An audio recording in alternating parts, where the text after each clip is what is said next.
এদিকে খামারি ও গরুর সংখ্যা দুটোই বেড়েছে বগুড়ায়। কোরবানির সামনে রেখে খামারগুলোতে চলছে শেষ মুহূর্তের পরিচর্যা।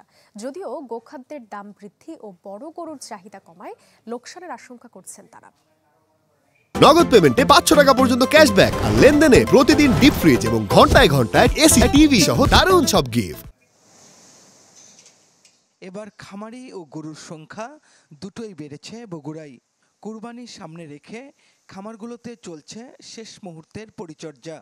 কোন গরুর কি সমস্যা হচ্ছে, হয়তো সর্দি কাশি হচ্ছে, হয়তো মানে অতিরিক্ত গরমের জন্য গরু হাঁপায় যাচ্ছে, দিনের মধ্যে হয়তো 4 বার 5 বার আমরা গোসল দিয়ে দিচ্ছি। 40টা গরু আছে, গরুর ওজন আছে 500 কেজি, 300 কেজি, 250 কেজি এরকম।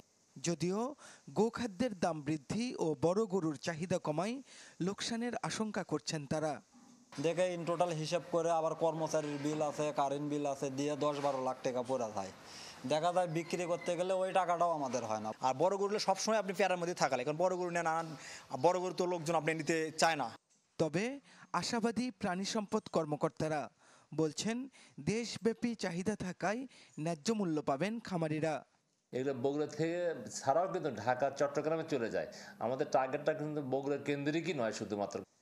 এবার কুরবানিতে 7,09,010টি পশুর বিপরীতে জেলার 51,000-এরও বেশি খামারি প্রস্তুত করেছেন 7,47,000 পশু। ফরহাদুজ্জামান শাহী, চ্যানেল 24, বগুড়া।